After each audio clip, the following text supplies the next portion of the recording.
이 제목에 붙어 있는 것처럼 오바댜의 묵시라 그렇게 말씀하고 있습니다. 오바댜. 이 오바댜라고 하는 오바디아라고 하는 말인데 이 오바디아라고 하는 이 말은 그 히브리어의 이름의 의미를 생각을 해보면 여호와의 종이다라고 하는 뜻입니다. 여호와의 종. 자, 그런데 이 똑같은 말인데 똑같이 발음되어지는 똑같은 히브리어가 또 다른 어떤 문맥에서는 여호와를 예배하는 자 이렇게 번역이 됩니다. 그래서 이 오바디아라고 하는 이 이름은 하나님의 종인데 하나님을 예배하는 자 이렇게 똑같은 이름이 똑같이 이렇게 번역이 되는 거지요. 구약 성경에 보면은 오늘 이 오바댜서의 저자인 오바댜 말고도 12명이나 더 오바댜가 많이 등장을 합니다. 그래서 우리가 한번 연결을 해서 이 오바댜가 그 오바댜인지 연결을 해보지만은 사실 아무런 다른 오바댜들과 연결이 되지 않습니다. 그래서 이 오바댜라고 하는 선지자에 관한 어떤 인적 사항에 관해서 우리가 사실 많이 알 수가 없고요. 단순히 그 이름의 뜻이 여호와의 종, 또 하나님을 경배하는 자, 여호와를 예배하는 자라고 하는 이름으로 우리가 볼 수 있는 거지요. 자, 이 이름에서 우리가 한 가지 또 기억을 하고 짚고 넘어가고 싶은 것이 뭐냐 하면요. 누가 하나님을 예배하는 자겠습니까? 하나님의 종이지요. 그죠? 그리고 누군가를 향해서 당신은 하나님의 종입니다라고 할 때 그 사람은 또 어떤 사람이라는 겁니까? 하나님을 예배하는 자라는 겁니다. 그러니까 우리가 하나님 종에게 바울이 굉장히 참 많이 사용했던 단어가 종이라고 하는 말인데 어떤 구약적인 의미에서 볼 때에 여호와의 종이라고 할 때에 하나님의 종은 하나님을 섬기는 사람은 바로 하나님을 예배하는 사람이라는 거죠. 그래서 우리가 이 이름 안에서 한번 이런 것들 생각해 보면서 과연 나는 하나님의 종이라고 자처하고 하나님의 백성이라고 자처하고 하나님의 어떤 일들을 감당하는 사람이라고 이야기하면서 과연 나는 하나님이 기뻐하실 만한 예배를 드리며 사는 존재인가 하는 것을 우리가 한번 생각을 해볼 수가 있겠습니다. 자, 이 오바댜서는 우리가 11절, 12절 말씀을 보면은 대충 이 저작 시기, 그러니까 이 기록된 시기가 언제쯤일까를 우리가 알 수가 있는데요. 11절, 그러니까 10절부터 14절까지 말씀인데 그 말씀에 보면 바벨론에 의해서 남쪽 유다가 이제 나라가 멸망해 갈 때에 이 에돔이라고 하는 나라가 어떻게 행했는가라고 하는 하나님께서 꼬집어서 말씀하는 내용들을 볼 때에 이 오바댜 선지자도 이제 남쪽 유다가 멸망할 시기인 주전 BC 586년 그 어간 혹은 그 조금 뒤편에 아마 이 말씀이 기록되었을 것이다 우리가 생각을 할 수가 있고요. 이 오바댜서를 5부분으로 우리가 나누어 볼 수 있는데요.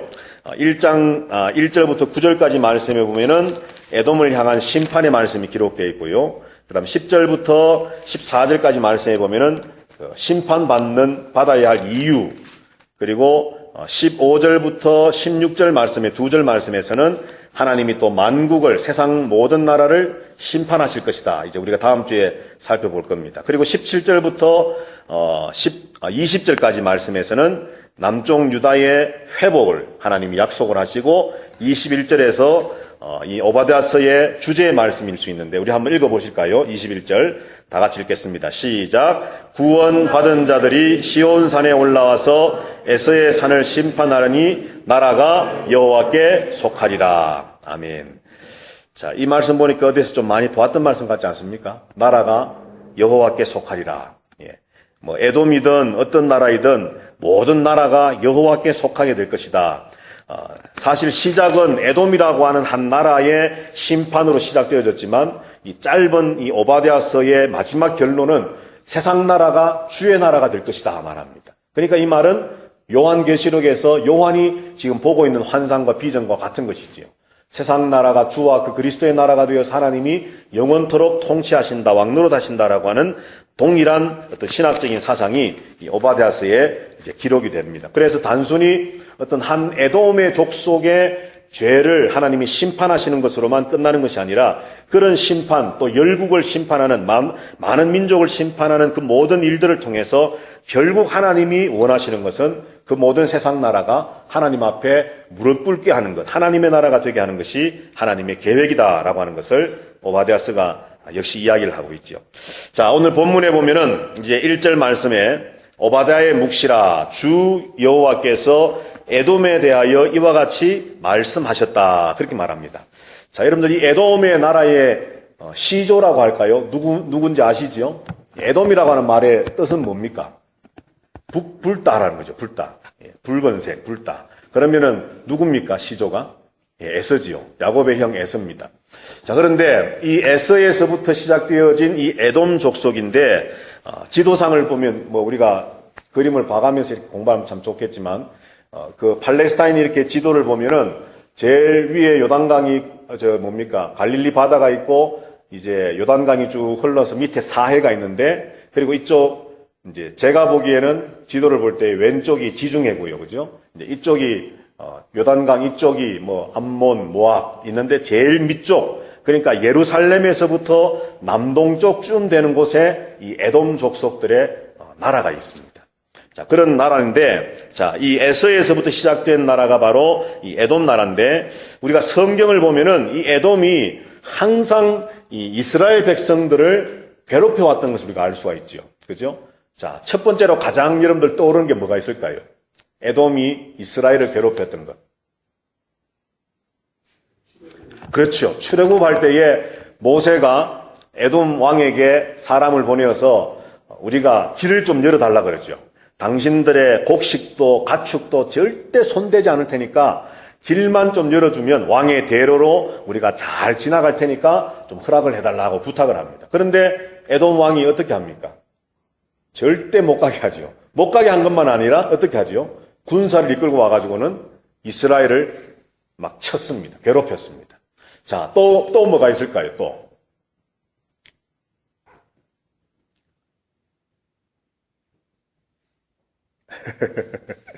또 뭐가 있겠습니까, 여러분? 자, 역대하 말씀에 보면은 남쪽 유다 여호사밧 왕 때에 여호사밧이 남쪽 유다를 다스리고 있을 때에 이 에돔 사람들이 모압과 암몬 사람들과 연합군을 만들어 가지고는 남쪽 유다를 침략해 들어옵니다. 자, 또 세 번째는 어떤 것이 있느냐 하면 유다 왕 아하스 때에 열왕기하 16장 말씀에 보면은 이스라엘 북쪽 이스라엘 베가와 그러니까 이제는 남북이 또 이제 어떤 치열한 대립되어 있을 때에 이 북쪽 이스라엘 베가 왕과 다메섹 왕 르신과 에돔 사람들이 또 연합군을 만들어 가지고는 남쪽 유다 예루살렘을 침략해 들어옵니다. 그리고 결정적으로 마지막에 또 무슨 일이 있겠습니까? 바로 바벨론이 남쪽 유다를 침략을 해서 586년에 주전 586년에 남쪽 유다를 완전히 멸망시킬 때에 그 일에 용병처럼 가담을 해서 남쪽 유다를 멸망하는 데에 말을 좀 붙여 본다면 1등 공신의 역할을 했던 족속이 바로 이 에돔 족속입니다. 그러니까 출애굽 때부터 시작해서 남쪽 유다가 멸망하기까지 약 한 1000년 동안 모세 때가 한 1440년 대충 한 1500년이라고 잡고 남쪽 유다가 멸망한 것이 586년이니까 대충 한 900년에서 1000년의 사이에 걸쳐서 어떤 기회만 되면 에돔은 이스라엘을 남쪽 유다를 괴롭히고 침략하고 참 흠집을 내었던 민족이 바로 에돔이었다는 거죠. 바로 이런 에돔을 향해서 하나님께서는 오늘 이 오바댜 선지자를 통해서 말씀을 합니다. 주 여호와께서 에돔에 대하여 이와 같이 말씀하시니라. 자, 그러면서 이제 오늘 본문의 말씀, 우리가 읽었던 말씀 1절부터 14절 말씀에 보면은 하나님께서 이제 에돔을 어떻게 심판하실 것인가, 그 에돔을 심판하는 하나님이 어떤 분인가라고 하는 것을 우리에게 말씀을 해주는데요. 자, 1절 말씀에 보면 이렇게 기록되어 있습니다. 우리가 여호와께로 말미암아 소식을 들었나니 곧 사자가 나라들 가운데 보내심을 받는다. 사자를, 하나님께서 천사를 나라들마다 보내어서 나라들이 일어나게 하셔서 그 나라들이 이제는 연합을 해서 에돔과 싸우도록 하나님이 하시겠다. 그렇게 1절에서 말씀을 하고 있죠. 자, 그 다음에 2절 말씀을 보면은 또 뭐라고 기록되어 있습니까? 2절에 보면 보라, 내가 너를 나라들 가운데에 매우 작게 하였으므로 내가 크게 멸시를 받느니라. 그렇게 말씀을 합니다. 하나님께서 에돔을 작게 하셔서 멸시받게 하신다. 자, 그 다음에 4절을 보면은 또 뭐라고 말씀합니까? 내가 독수리처럼 높이 오르며 별 사이에 깃들일지라도 내가 하나님께서 거기서 너를 끌어내리겠다. 그렇게 또 말씀을 하지요. 그 다음 5절에서는 또 뭐라고 하느냐면 혹시 도둑이 내게 이르렀으며 강도가 밤중에 내게 이르렀을지라도 만족할 만큼 훔치면 그친다. 그러니까 뭐 도둑이 강도가 와서 훔칠 때에도 이만하면 됐다 싶으면 그칠 수도 있다는 거죠. 그리고 또 포도를 따는 자가 내게 이르렀을지라도 얼마 좀 남기지 않겠느냐. 그러나 너는 어떻게 이렇게 완전히 망했느냐. 이렇게 하나님이 또 말씀을 하지요. 자, 그 다음에 6절 말씀에 보면은 에서가 어찌 그리 수탈되었으며 그 감추인 보물이 어찌 그리 빼앗겼는고. 모든 것들을 이제 빼앗기고 이제 빈털터리가 되는 것처럼 망해버렸다는 거죠. 자, 그 다음에 7절에 보면은 이제 이렇게 말씀합니다. 너와 약조한 모든 자들이 다 너를 쫓아 변경에 이르게 하며 너와 화목하던 자들이 너를 속여 이기며 내 먹을 것을 먹는 자들이 내 아래 함정을 파니 내 마음에 지각이 없음이로다. 옛날에 너와 약속을 했던 어떤 나라들, 사람들, 화목했던 자들, 또 너와 함께 밥을 먹던 자들이 다 어떻게 된다는 겁니까? 에돔과 원수지간이 된다는 겁니다. 그죠? 자, 그 다음에 8절 말씀에 보면은 여호와의 말씀이니라 그날에 내가 에돔에서 지혜 있는 자를 멸하여 에서의 산에서 지각 있는 자를 멸하지 아니하겠느냐. 여기서 지혜 있는 자라고 하는 말은요, 우리나라 성경에 지혜 있는 자로 번역이 되어 있습니다만 어떤 그 왕을 말합니다. 어떤 리더들을 이야기합니다. 그러니까 에돔을 잘 리더해가고 잘 이렇게 이끌어가던 그 모든 사람들을 하나님께서 멸하시겠다는 거죠. 그래서 더 이상 에돔을 바로 세워져 가지 못하도록 어떤 그 리더들을 다 이제는 멸해버리시겠다 말씀을 합니다. 자, 그 다음에 9절 말씀에 또 보면 계속해서 더 많아 내 용사들이 놀랄 것이라 이로 말미암아 에서의 산에 있는 사람은 다 죽임을 당하여 멸절되리라. 예. 에서의 산에 있는 우리가 잘 아는 대로 이 에서 세일산에 아주 높고 어떤 가파른 절벽으로 형성된 그 지역에 이제 이 에돔 사람들, 세일 사람들이 살았지 않습니까? 그래서 그 세일산, 에서의 산에 있는 모든 사람들이 절대 우리는 죽지 않는다. 외적의 침입이 있어도 우리는 난공불락의 성에 있기 때문에 우리는 공격받지 않는다라고 그렇게 자만하고 있었지만은 결국 그 산에 있는 모든 사람들이 다 죽임을 당해서 멸절될 것이다. 그렇게 이야기합니다. 자, 여기 특별히 더마나 그렇게 말하는데, 자, 여기 더만이라고 하는 것이 사람 이름인데요. 대만이라고도 합니다. 더만 혹은 구약 성경에 대만이라고도 나오는데, 자, 이 사람이 누구냐 하면 에서의 손자 중 한 사람입니다. 에서의 손자 중 한 사람. 그러니까 이 애굽 나라 중에서 수도 역할을 했던 지명 이름도 대만이고 또 에서의 손자 중 한 사람도 더만 혹은 대만인데 바로 그 큰 성읍을 혹은 어떤 에서의 어떤 적통의 어떤 그런 그 핏줄을 하나님께서는 이제 말씀을 하면서 더마나 내 용사들이 놀랄 것이라 그렇게 말씀을 하면서 마침내는 다 멸절되게 될 것이다 그렇게 말씀을 합니다. 자, 그런데 성경에 보면은 이 대만 사람 아무개라고 하는 사람이 나옵니다. 대만 사람 엘리바스. 예, 요게 나오죠. 자, 그러니까 그 대만 사람이 바로 에돔 사람입니다. 에돔 사람. 그러니까 그 에돔 사람이 지혜가 있는, 그러니까 욥기에 보면은 친구들이 나오는 중에서 이 엘리바스가 가장 지혜 있는 사람이었거든요. 오늘 여기 본문에도 보면은 하나님께서 에돔의 사람들을 치시는데 너와 뭐 약속을 맺었고 너와 이렇게 함께 했던 사람들이 너와 원수가 될 것이고 또 내가 너희들 중에서 지혜 있는 자를 칠 것이다. 아마도 이 에돔 사람들이 좀 머리가 비상했던 것 같습니다.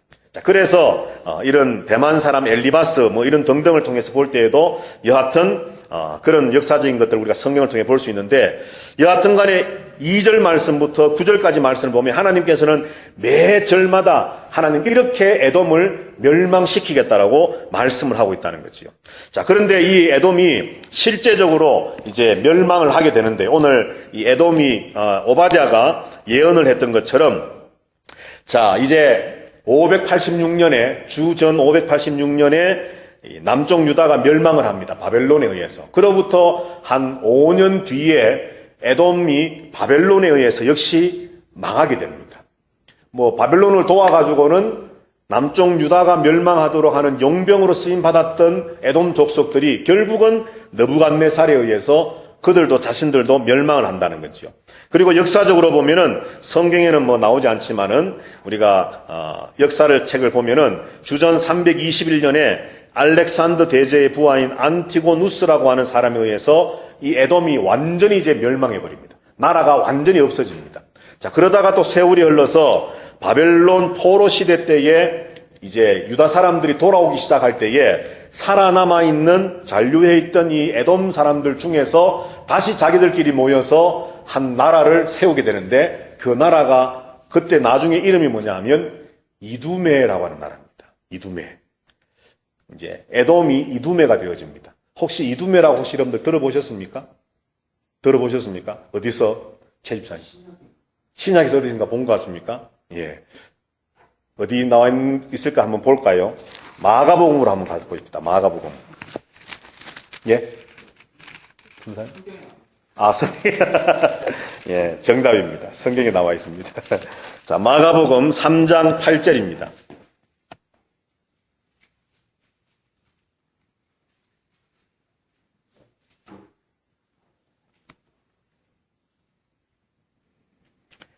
자, 마가복음 3장 8절 다 같이 읽어봅니다. 시작. 유대와 예루살렘과 이두메와 요단강 건너편과 또 두로와 시돈 근처에서 많은 무리가 그가 하신 큰 일을 듣고 나오는지라. 아멘.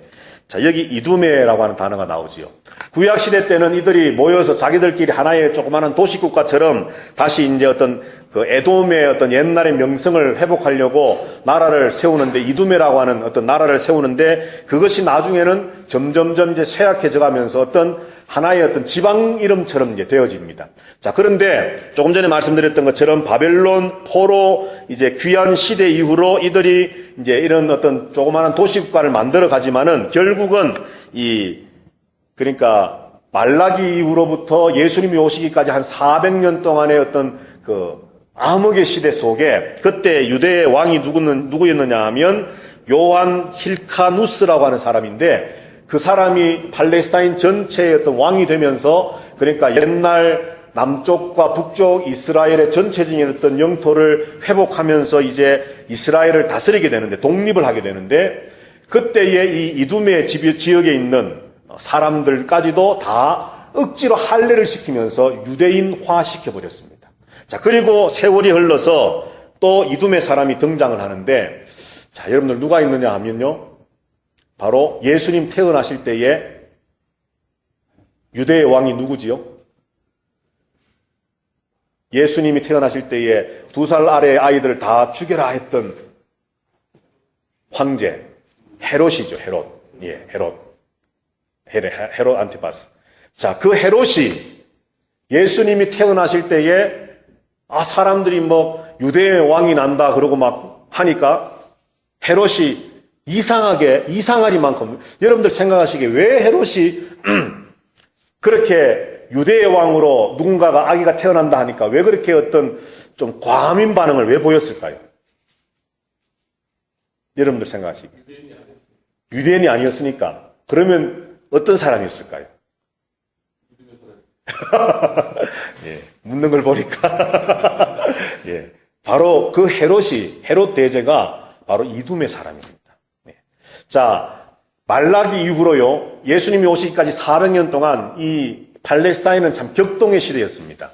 이스라엘이 독립을 했다가 또 망했다가 참 몇 번의 어떤 과정들을 겪게 되는데, 그래서 유대인 중에 누군가 왕이 되면 또 이스라엘의 어떤 정체성이 조금 회복되는 것 같다가, 또 그렇지 못하다가 유대가 또다시 어떤 몰락을 하고 로마가 침략을 해서는 거기다가 누군가 어떤 집정관인 총독과 같은 왕을 심고 막 할 때에 그 인물들 중에 한 사람이 누구였느냐 하면 바로 이 예수님 태어날 당시에 헤롯 왕이었다는 거죠. 그런데 이 헤롯 왕이 자기가 이두메 사람, 에돔 사람인 것을 숨기면서 자기가 마치 유대인인 것처럼 모든 것들을 막 조작을 하기 시작합니다. 그러면서 모든 이 이두메 사람들을 마치 원래부터 유대인인 것처럼 꾸미기를 시작한다는 거죠. 자, 그러던 가운데 있는데 막 사람들이 유대의 왕이 나신다 라고 하고 막 동방박사들이 막 저 멀리에서 막 찾아와서 유대인의 왕으로 나신 분이 누굽니까 막 하고 하니까 이 사람이 불안한 겁니다. 그러니까 2살 아래의 아이들을 다 죽이라고 했던 것이라는 거죠. 자, 그래서 이 헤롯 왕이 바로 이둠의 사람이었다는 겁니다. 자, 그렇게 이둠의 사람, 다시 말해서 에돔 사람들이 헤롯 왕 때에 아주 번성을 해서 사실은 신분을 속이고는 있었지만은 이 에돔 사람들이 무언가 좀 힘을 얻고 무언가를 좀 이렇게 이루어 나가는 것처럼 보여졌지만 결국 AD, 그러니까 주후 70년에 예루살렘이 멸망하면서 이제 이둠의 사람, 원래는 유대인들이 왕이 아니었습니다. 그죠? 그러니까 우리가 아는 대로 이제는 더 이상 예수님 당시에, 그때 당시에 이스라엘을 다스리던 왕족은 유대인들이 아니었습니다. 다시 말해서 다윗의 혈통으로 유대 지파에서 나온 왕이 아니었다는 거죠. 에돔 지파에서 나온 왕들이 이스라엘을 다스리고 있었는데 AD 70년에 예루살렘 멸망을 할 때에 이제 이 에돔 족속의 왕족들도 다 멸망을 하고 그때부터 한 AD 100년까지 한 30년 어간에 에돔 족속들이 완전히 흩어지고 멸절해되어지고 이제 지구상에서 그 족속 자체가 완전히 사라져 버리게 되었습니다. 자, 그래서 이런 역사적인 내용들을 볼 때에 오늘 오바댜가 예언했던 이 내용들, 세일산에 에돔의 산에 있는 모든 사람들이 죽임을 당하고 멸절할 것이다 라고 했던 이 내용들이 이제 성취가 되었다라고 하는 것이지요. 자, 그러면은 오늘 본문의 말씀에 보면은 도대체 하나님께서 이렇게 이 에돔을 이렇게 하나님께서 1절부터 9절까지 말씀에 있는 것처럼 또 특별히 본문의 말씀에 하나님께서 각 절절마다 에돔을 이렇게 심판하시겠다라고 이렇게 하나님께서 강력하게 말씀하시는 도대체 그 이유가 무엇일까라고 하는 겁니다. 그 이유가. 도대체 왜 하나님은 이렇게 에돔을 미워하셨을까? 또 에돔을 완전히 멸절할 것이다라고 예언을 하시고 그로부터 약 한 600년, 700년 뒤에 완전히 이 지구상에서 그 에돔 족속이 완전히 없어지도록 하나님 실제로 그렇게 역사를 하셨을까? 오늘 본문 말씀에 보면은 그 이유를 두 가지로 설명을 합니다. 자, 먼저 3절 말씀을 한번 보십시다. 3절. 3절에 보시면 다 같이 읽어보겠습니다. 시작. 너의 마음의 교만이 너를 속였도다. 바위 틈에 거주하며 높은 곳에 사는 자여 내가 마음에 이르기를 누가 능히 나를 땅에 끌어내리겠느냐 하니. 아멘. 자, 거기 보면 하나님께서 에돔의 심판의 첫 번째 이유를 교만이라 그렇게 말씀합니다. 교만.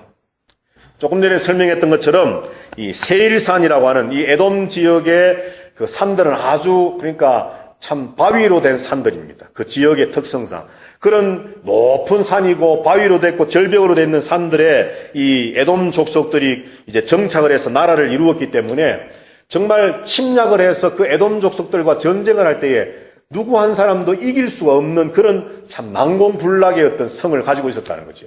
지정학적인 위치를 가지고 있었다는 거죠. 그래서 그들도 스스로 말하기를 우리가 높은 곳에 사기 때문에 누가 능히 나를 땅에 끌어내리겠느냐라고 할 정도로 자부심을, 이걸 자부심하고 해야 될지 하여튼 교만한 마음들, 자만하는 마음들을 그들이 가지고 있었다는 거예요. 그래서 하나님께서는 너의 마음의 교만이 너를 속였다 라고 말씀하면서 누가 나를 끌어내리겠느냐 하지만 4절 말씀에 보면은 내가 독수리처럼 높이 오르며 별 사이에 깃들일지라도 내가 거기에서 너를 끌어내리겠다라고 말씀을 합니다.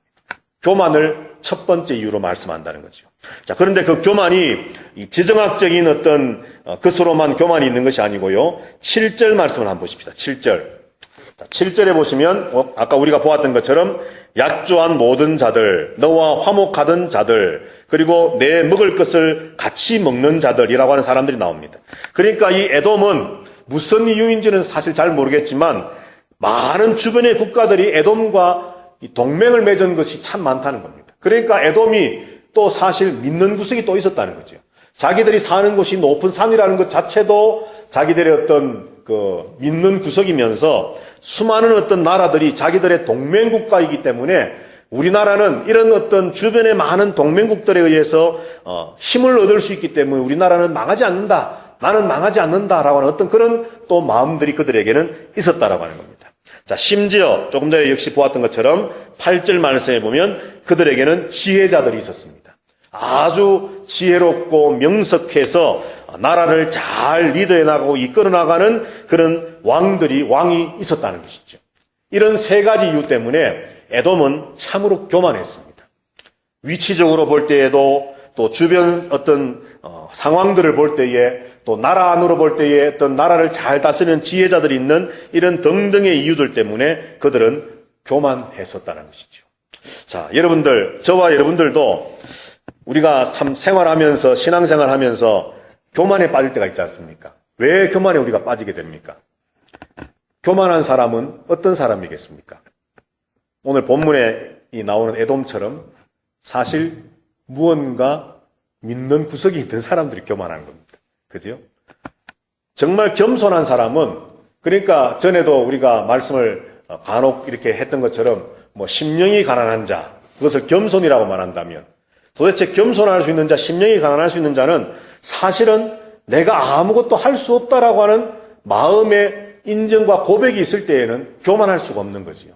그런데 교만하다는 것은 분명히 내가 무언가를 할 수 있다라고 하는 그 믿는 구석이 있을 때에 사람 교만해진다는 겁니다. 그런데 구약에 보면요, 이 선지서들, 예언서들에 보면 하나님은 교만을 지적하실 때마다 무엇을 말씀하느냐 하면 교만은 이것이다라고 말씀하는데, 교만은요 바로 하나님의 말씀을 귀 기울여 듣지 않음이라고 말씀을 합니다. 교만은 하나님의 말씀을 귀 기울여 듣지 않음. 자, 왜 하나님 말씀 안 듣겠습니까? 하나님 말씀을 안 듣는 이유가 뭐겠습니까? 만약에 누군가가 하나님 말씀을 안 듣는 사람이 있다면 그 이유가 뭐라고 생각하세요, 여러분? 그렇죠. 그러니까 하나님의 말씀이 아니라도 내가 무언가를 할 수 있다라고 하는, 그죠? 나 자신을 믿는 겁니다.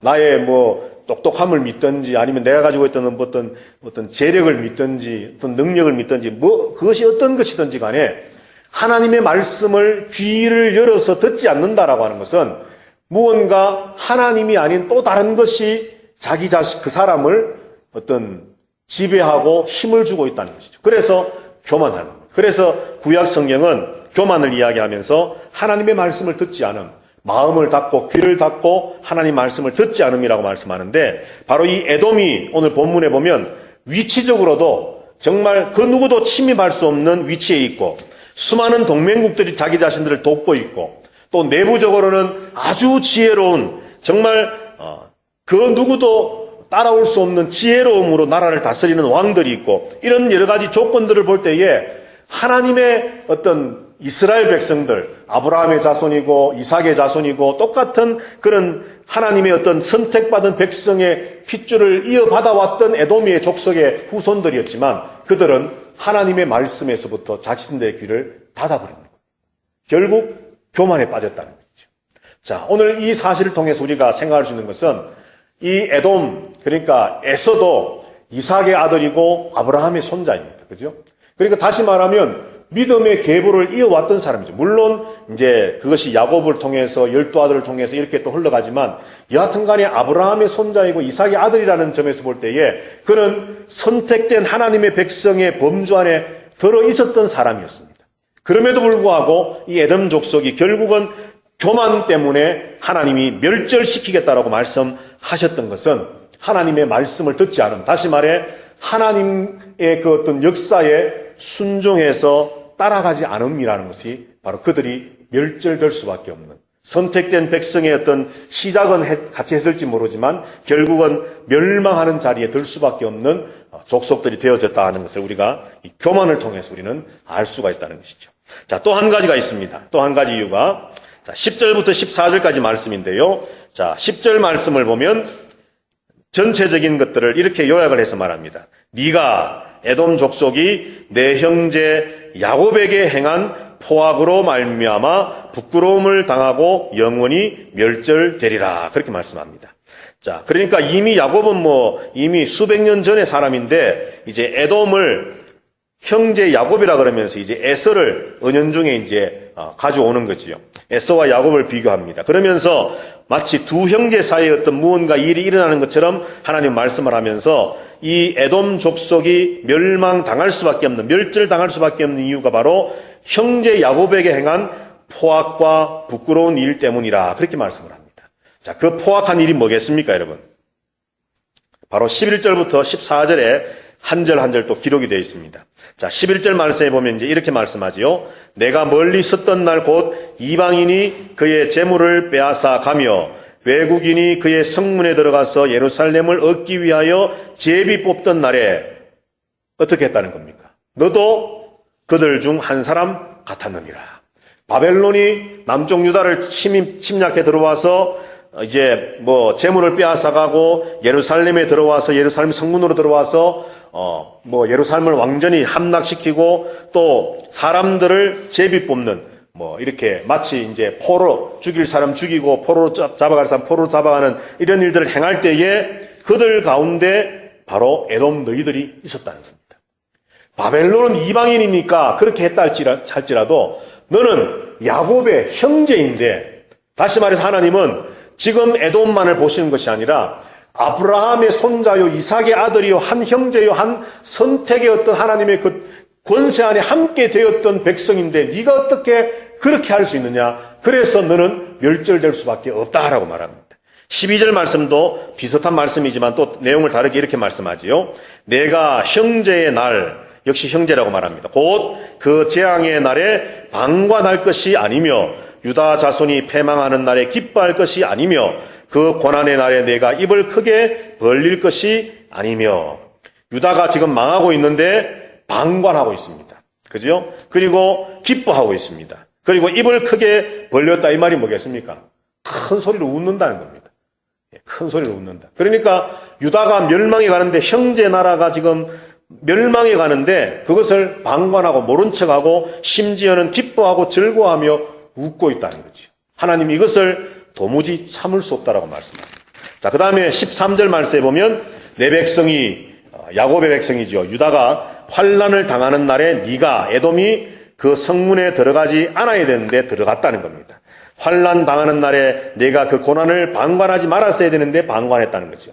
환난을 당하는 날에 네가 그 재물에 손을 대지 말았어야 되는데 바벨론 사람들이 했던 것처럼 너희들도 유다 백성들의 재물을 빼앗아가는 일을 했다는 것, 도적질을 했다는 것입니다. 그리고 마지막 14절에 보면 내 거리에 서서 그 도망하는 자를 막지 않았을 것이며, 그러니까 막 유다 사람들이 이제 막 그 바벨론이 쳐들어오니까 살려고 막 도망하지 않겠습니까? 그런데 그 도망하는 사람들 앞에 막아서 칼로 죽이던 자들이 바로 에돔 족속이었다는 거죠. 고난의 날에 그 남은 자를 원수에게 넘기지 않았어야 된다라고 말씀합니다. 심지어는 잡아가지고는 원수에게다가 팔아 넘기는 일까지 에돔 족속이 했다는 것이죠. 한마디로 말하면 조금 전에 10절에 있는 말씀처럼 형제 야곱을 향한 포악한 행위 때문에 하나님은 에돔을 그냥 두고 볼 수 없다라고 말씀을 합니다. 형제를 향한 에돔의 이런 행한 일들, 바로 그들의 악한 일들이 하나님께서 에돔을 멸절시킬 수밖에 없는 이유다라고 말씀을 합니다. 자, 그러면 오늘 이 두 가지 이유, 에돔이 멸망할 수밖에 없는 두 가지 이유를 교만과 형제를 향해 행한 포악이라고 말씀하는데, 성경이 그렇게 이것이 두 개가 하나다라고 말씀하고 있지 않지만 오늘 하나님께서 이 에돔을 향해서 심판의 말씀을 주시면서 교만과 형제를 향한 포악 두 가지 이유를 말씀하는데 이 두 가지를 우리가 한번 연결을 해서 한번 생각해 보고 싶습니다. 자, 여러분들, 형제를 향한 포악, 왜 이런 행동이 에돔에게서 났을까요? 오늘 10절부터 14절까지 나오는 형제 야곱을 향한 포악한 행동, 이런 행동이 에돔에게서부터 왜 났겠습니까? 옛날에 장자권을 빼앗긴 것 때문에 화가 나서, 물론 그렇게 해석하는 분들도 있어요. 예. 사실 그게 화는 났겠지요.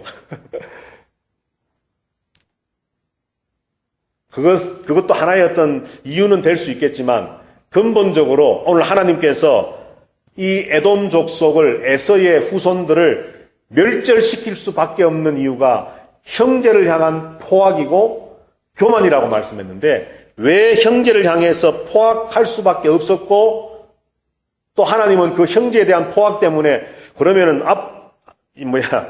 형제지간에 사이가 안 좋으면 하나님 다 그러면 이제 멸절하시나?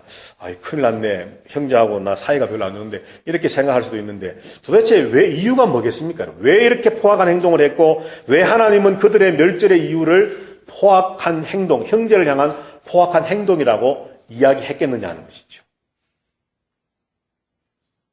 겸손하지 못해서. 자, 겸손하지 못해서 이제 연결이 됩니다. 그러면 아까 겸손하지 못함이 뭐라고 이야기했지요? 하나님의 말씀을 듣지 않음이라 그랬습니다. 자, 여러분들, 하나님의 말씀은 뭐였습니까? 이제 오바댜서를 좀 뛰어넘어서 성경 전체를 보았을 때 하나님의 말씀이 뭐였지요? 예. 하나님의 택한 백성이었고, 하나님이 버리셨다. 신약 성경에 나오는 것처럼. 예. 예. 자, 하나님의 말씀은요, 뭐 여러 가지가 있을 수 있지만은, 하나님의 말씀은 유다를 통해서, 그러니까 유다 혈통을 통해서 하나님의 백성을 계속 이어나가겠다라고 하는 것이 하나님의 말씀이었습니다. 그런데 이것을 에돔 족속은 지금 어떻게 하고 있는 겁니까?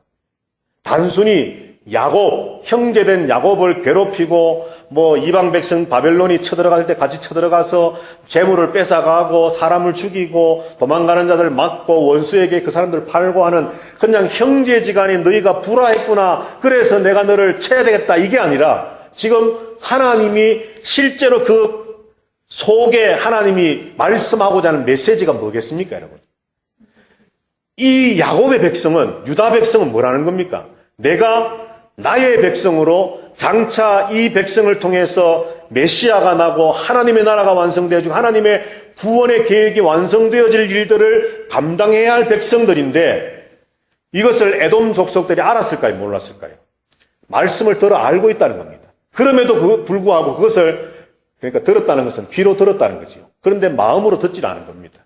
그죠? 그래서 끊임없이 유다 백성을 향해서 그 출발점은 뭐 장자권을 빼앗아갔기 때문에 라고 이야기할 수 있을지 모르지만 굳이 성경의 역사를 통해서 볼 때 에돔이 절대적으로 유다 백성들에게 호의적인 때가 한 번도 없었다는 거죠. 그런 에돔을 향해서 하나님은 내가 너희를 멸절할 수밖에 없는 것은 너희가 하나님의 뜻과 말씀과 계획이 무엇인지를 알면서도 너희가 너희의 교만으로 말미암아 그것을 듣지 않고 마음으로 새기지 아니하고 하나님의 그 말씀 안에 있는 유다 백성을 너희가 끝까지 멸절시키기 위한 어떤 행동을 하는구나. 내가 너희를 멸할 수밖에 없다. 이것이 바로 하나님이 오바댜서를 통해서 말씀하는 겁니다. 왜 이렇게 우리가 해석할 수 있느냐 하면요. 자, 뒤편에 다음 주에 보겠지만은 아까 우리가 오바댜서의 핵심 구절이라고 하는 21절 말씀에 있는 것처럼 결국 에돔을 멸하시고 세상 나라를 멸하시고 그리고 짧은 한 장밖에 안 되는 말씀이지만 유다를 회복시키심으로 하나님은 모든 나라가 하나님의 나라가 되겠다고 말씀합니다. 이것이 뭐냐 하면 바로 오늘 제가 말씀드린 이런 해석을 가능하게 하는 열쇠라는 것이죠. 결국 이 모든 이런 에돔 족속이 유다 백성들이 바로 하나님의 백성으로 메시아의 어떤 오심의 통로로 세워지지 못하도록 하는 어떤 최절정의 역할을 했던 사람이 바로 신약에 이제 나오는 헤롯 왕입니다. 헤롯 왕. 마지막 발악을 하는 거죠. 메시아로 오신 예수 그리스도를 죽이려고 하는 사탄의 어떤 앞잡이라고 할까요? 도구가 되어서 결국은 에돔 족속이 구약 때부터 해왔던 그 흉악한 형제 야곱을 향해서 했던 포악한 행동의 최절정의 모습을 헤롯 대왕이 했지만 결국 하나님께서는 메시아, 다윗의 지파, 유다 지파의 왕으로 오신 예수 그리스도 메시아를 통해서 하나님의 나라가 이 땅에 임하게 하시고 또한 오바댜 1장 21절에 말하는 것처럼 모든 나라가 하나님의 나라가 되게 하시는 그 신호탄을 하나님은 쏘아 올리시고 예수의 십자가와 부활을 통해 하나님의 나라가 이 땅에 이루어지고 완성되는 일들을 이루어 나가시고 계신다는 겁니다. 그래서 오바댜서는 사실 표면적으로 보면 에돔이 참 나쁜 짓 했구나, 교만했구나, 그래서 벌 받아야 돼. 사실 이런 말씀을 하고 있지만은 하나님이 에돔을 멸할 수밖에 없는 이유는 하나님의 나라에 대적하는 에돔 족속, 그렇게 해서는 안 되는 족속인데도 불구하고 하나님의 말씀을 듣지 않고 교만함에 빠져서 그런 행동을 하는 그들을 하나님은 결국은 멸절시킬 수밖에 없다는 메시지를 주고 계신다는 겁니다. 그래서 오늘 우리는 이 말씀을 읽으면서 형제지간에 화목해야 되는구나. 형제지간에 서로 물어뜯고 하면은 하나님이 벌 주시는구나. 이게 아니고요. 하나님의 말씀, 하나님의 나라, 하나님의 뜻에 대적하는 자를 하나님은 그냥 두고 보지 아니하시는구나. 이것을 우리는 깨달아야 됩니다. 그래서 오늘 저와 여러분들도 과연 내 어떤 신앙이, 내 삶이 얼마나 우리가 그것이 교만이든 아니면 형제를 향한 포악한 일이든 어떤 종류의 형태로 나타나든지 간에 내가 혹시라도 하나님의 그 말씀, 하나님의 뜻, 하나님의 그 구속의 경륜에 혹시 내가 알게 모르게 대적하거나 방해하거나 잘못된 자리에 서 있지 않는지 우리 자신을 하나님은 돌아보게 하시기 위한 메시지로 오늘 이 말씀을 주시는 것을 생각하면서 우리는 에돔 같지 않은 그런 하나님의 자녀, 백성 되어지게 되기를 주님의 이름으로 축복합니다.